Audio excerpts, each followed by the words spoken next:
हमारे साथ केंद्रीय मंत्री पशुपालन राज्य मंत्री संजीव बालियान, जो कि बड़े जाट नेता हैं, वो सीधे जुड़ गए हैं।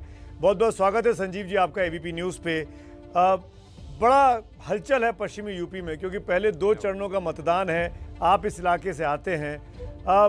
आज प्रेस कॉन्फ्रेंस हुई जयंत की और अखिलेश की, और जयंत ने साफ कह दिया कि हमारा गठबंधन तो पहले से तय था। तो जो आप लोगों ने पासा फेंका था, उनको अपनी तरफ लाने का प्रस्ताव दिया था, वो रिजेक्ट कर रहे हैं वो साफ तौर पर कि नहीं आएंगे वो। देखिए, पहले तो स्वागत है कि पश्चिम उत्तर प्रदेश के मुजफ्फरनगर जनपद में इतने बड़े बड़े नेता हेलीकॉप्टर से आए हैं, जो हमेशा प्रदेश की राजधानियों में देखे जाते थे। कि कम से कम हमने इतनी मेहनत की कि उन्हें मुजफ्फरनगर आना पड़ा हेलीकॉप्टर लेके। दूसरी बात, कोई ऑफर नहीं दिया गया था। हमारे गृहमंत्री जी ने कहा था कि वो गलत घर में है, और पहली बात तो उनकी सरकार बननी नहीं। अगर कहीं हो भी गया तो उन्हें कोई नहीं पूछेगा, आजम खान को पूछेंगे। तो उनकी बात का मतलब दूसरा निकाला गया। वो जहां है वो खुश है, उनकी इच्छा है, उनकी पार्टी है, वो कहीं भी गठबंधन कर सकते हैं। लेकिन संजीव भाई, ये क्यों कहा गया कि वो गलत घर में है? क्या बीजेपी उनको मिस कर रही है?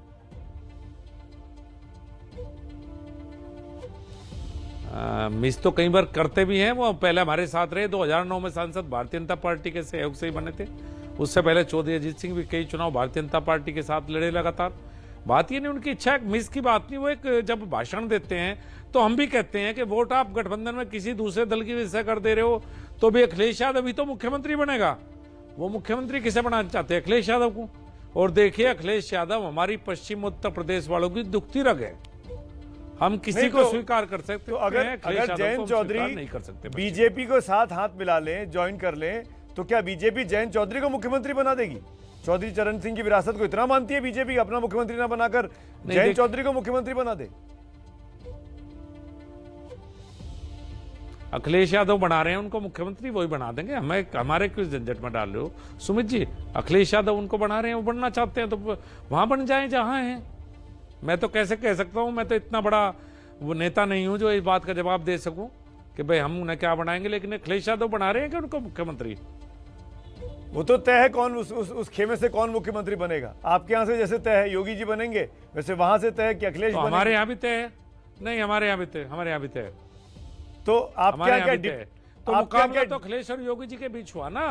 तो आपके यहाँ क्या जयंत डिप्टी सीएम बन सकते हैं? ये प्रस्ताव है क्या? बिल्कुल मेरी तरफ से कुछ नहीं है। मेरी पार्टी में बहुत नेता मेरे से ऊपर बैठे हैं। आप लोग बैठक में थे, बाहर निकलकर आपने, प्रवेश भाई ने, कैप्टन अभिमन्यु ने जो बातें कही वही हमने सुनी। तो आप ही बता सकते हो कि अंदर हुआ क्या था, इसीलिए आपसे पूछ रहा था। मैंने कोई बात नहीं कही। मैंने जो हुआ था वो बता दिया।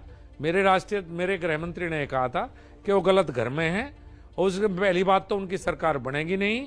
अगर बन भी गई तो आजम खान जेल से बाहर आवेगा, और आजम खान पहले की तरह पश्चिम उत्तर प्रदेश चलावेगा। इसे कोई नहीं पूछने का, ये कही थी। संजीव भाई, क्या भारतीय जनता पार्टी को ये लग रहा है जी, जैसा कि आपकी बातों से एक लाइन, एक मैं हाइपोथेटिकल ले रहा हूं, कि अगर अखिलेश यादव की सरकार बन गई, क्या आपको ये लग रहा है कि स्थिति ऐसी है?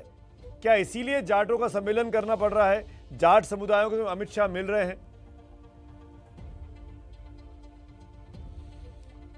पहली बात तो हम 2017 में भी हमारा सम्मेलन हुआ था दिल्ली में, चौधरी वीरेंद्र सिंह के घर पे हम लोग मिले थे। और अभी भारतीय जनता पार्टी ने और सभी दलों ने जातिगत सम्मेलन किए हैं, सामाजिक सम्मेलन बोलते हैं इनका नाम। उसमें सिर्फ जाट का रह गया था और सब जातियों का सम्मेलन हुआ था। तो दूसरी पार्टी ने भी किया। चुनाव से पहले एक परिपाटी है, इसमें अलग से कुछ नहीं है। नहीं, फिर वहां पर यह कहना मुगलों वाली बात अमित शाह का, कि जो मुगलों के साथ हुआ वो हम भी लड़ रहे हैं, आप भी लड़ रहे थे, जाटों को कहा, ये इस तरह की बातें, इस तरह के स्टेटमेंट क्यों आ रहे हैं?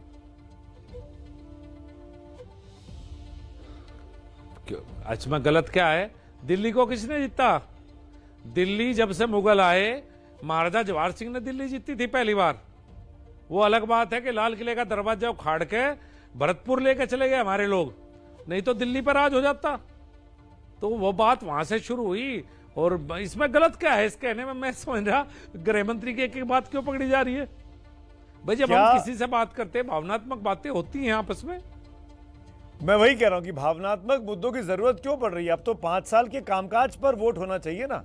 ये 80-20 की बात होना, हिंदू मुसलमान की बात होना, हाँ, मुगलों की बात होना, हिंदुत्व की बात होना, इसकी क्या जरूरत है? आप काम गिनाइए ना अपने, अगर आपने काम किए होंगे आपने काम 5 साल तक। मैं आप भी कभी मुजफ्फरनगर आए तो आना, आप 1.5 घंटे में पहुंच जाते हैं। दिल्ली से पहले 4 घंटे में पहुंचते थे। ये हमारा भाई पुरोहित जी आए हैं, इनसे पूछ लेना कितनी जल्दी आए हो। मेरे घर में इन्वर्टर नहीं है, 24 घंटे बिजली रहती है साहब। ग्रामीण सड़कें जाओ, अगर कहीं आपको गड्ढा दिखाई दे जाए मुजफ्फरनगर में तो मुझे बताना, संजीव बालियान तुम फेल हो। क्राइम 0 है इस समय मुजफ्फरनगर में, पूरे पश्चिम उत्तर प्रदेश में। जहां रात के अंधेरे में कोई मिलने वाला नहीं मिलता था, यहां रात को 9 से 12 का शो देखते हैं अब सब। ये हमारी अचीवमेंट है, इन्हीं के बेस पे हम जनता के बीच में जा रहे हैं। लेकिन साथ के साथ 2012 से 17 का दौर भी याद दिला रहे हैं दोस्त, कि उस समय क्या हालात थे।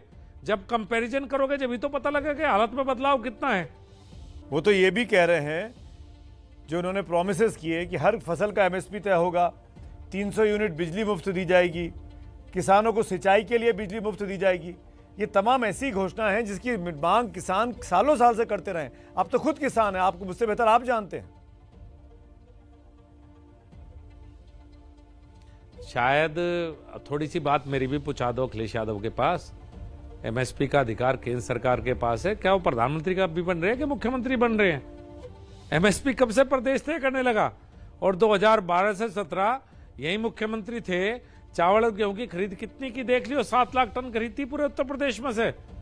और दूसरी बात, 300 यूनिट की बात करते, जब अखिलेश यादव मुख्यमंत्री थे, जब 4 घंटे बिजली आती थी तो 300 यूनिट तो खर्च ही नहीं होती थी पूरे महीने में। बिजली कहां आती थी अखिलेश के राज में जो वे देंगे? अखिलेश के राज में कोई बिजली नहीं आई साहब, किसी और से पूछ लीजिए।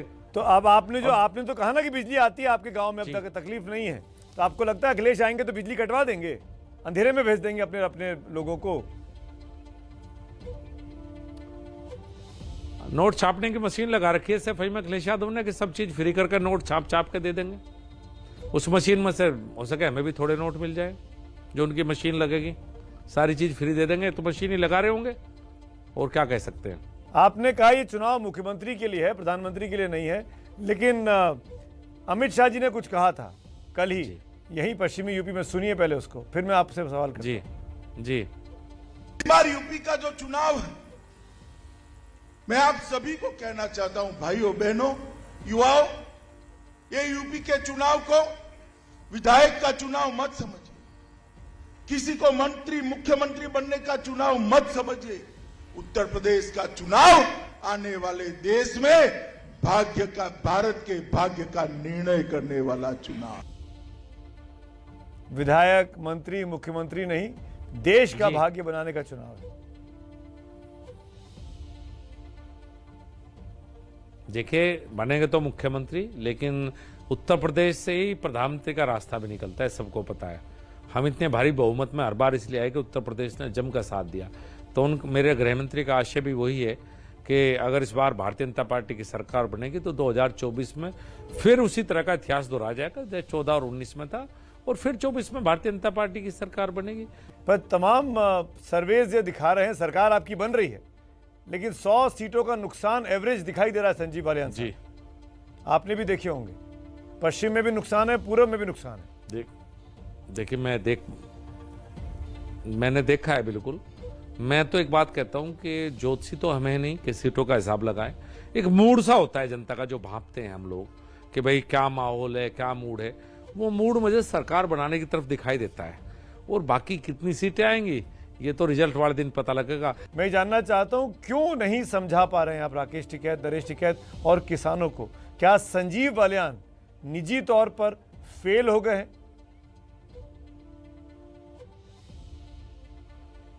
देखिए, राकेश टिकैत, नरेश टिकैत किसान नेता है, मेरे उनसे व्यक्तिगत संबंध है, वे एक खाप से हैं। हम मिलते हैं, जुलते हैं, कोई बात नहीं। उनको वे अराजनीतिक हैं, वो कह चुके हैं कि हम राजनीति में नहीं, जो जिसकी चाहे जहाँ वहाँ दीजिए, वो उनकी तरफ से आ सकता है। फिर आता है बात किसान की। ये आपको किसने कहा हम नहीं समझा पाए? मैं बार बार कह रहा हूँ कि रिजल्ट में पता लग जाएगा कि हम समझा पाए नहीं समझा पाए। मुझे लगता है कि हमने टोटली समझा लिया, और जो कह रहे हैं कि नहीं समझा पाए तो 10 मार्च को सुमित जी मैं आपके चैनल पे बैठूंगा। अगर भारतीय जनता पार्टी की सरकार नहीं बनी तो मैं अपनी व्यक्तिगत हार भी स्वीकार करूंगा और मैं स्वीकार करूंगा फेल हुआ हूं किसान को समझाने में। अगर बीजेपी की सरकार ना बनी उन्हें भी न्योता दे दीजिए, 10 तारीख को आपके चैनल पर मेरे साथ बैठ जाए सामने, जो ये कह रहे हैं कि हम किसान को समझा नहीं पाए। क्या किसान बिल वापस आएंगे, इस तरह का डर है? क्योंकि एक बयान आ गया था मंत्री जी का कि चुनाव के बाद वापस आ जाएंगे किसान बिल। नहीं, बिल्कुल नहीं। देश में कृषि क्षेत्र में अगर कुछ भी होगा तो किसानों की सहमति से होगा, उनकी बिना सहमति के कुछ नहीं होगा। बहुत बहुत शुक्रिया संजीव बालियान, खुलकर बात करने के लिए। आपकी यही साफगोई पसंद आती है। धन्यवाद। शुक्रिया, धन्यवाद।